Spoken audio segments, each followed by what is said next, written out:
I don't want to. Yeah, You will mess that up. I do got something though that I did want to bring up. I wrote it down in my notes here because it'll be cool to get Marty's perspective on this too. Something like I've heard this a few times, but then today I was watching YouTube and I saw the Dutch Mantel on.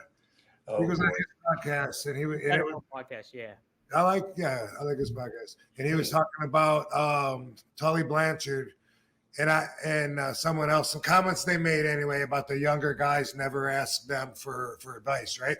Tully told me that when I saw him a couple of weeks ago. I stopped to talk to him. I respect the out of his work, and I wanted to tell him I saw that it's one thing that stood out in my mind. Yeah. Where it's just so obvious, like me, he's committed to the mindset. He's going to fight anybody, and everybody could be watching him. There's no time to stop and get ready for your next fight. I was telling him that, and he was telling me that as long as he's been there, none of the young guys have one time come up to him and asked him for any advice, asked him, how he would do something or anything. Well, and I heard that before too. And who's the other one that said it, baby? The other old timer. It was Tully Blanchard and Arn Anderson, I guess. Same thing. Yeah, Anderson's a good brother.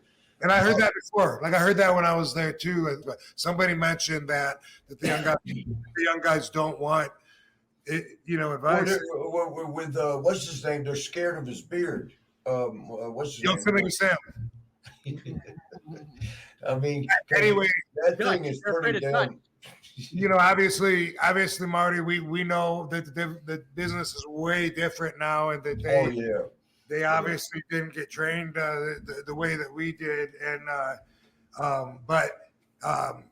having said that, it made sense to me, kind of maybe that they think that they know what they're doing because it's a day where the marks think that they know how everything works because there's no kayfabe, and so they. I mean, it's way, I mean, but what I got to say to the credit of the boys in AEW, when I was there, I did have some of them pick my brain, come up to me. Yeah. Oh, okay. So that's the other side. So you could. Man, I wish you wouldn't have said that though, because Mizzy, he loves AEW. And now I look at you. I do love AEW, and Rob, by the way, phenomenal work so far on AEW. And anybody that doesn't come up to you for advice, it's their loss, because honestly, to me, you're the Bruce Lee of professional wrestling. Well, thank you. I appreciate that. And I feel like some of those guys feel the same way, and they've made it known. So I can't say the same thing. I appreciate that. I've had them come up and say, "Do you see anything that I could do better?" or whatever, and that's. It goes a long way. I always remember when somebody asked that, but does that mean that they all grew up watching and respecting me, but not the generation above me? Or should we not? I mean, that's a lot of assumption, but I mean, that's one perspective to take. There's big gaps in the wrestling fans from the generations, from the golden days to the Attitude Era to the, all the different stages.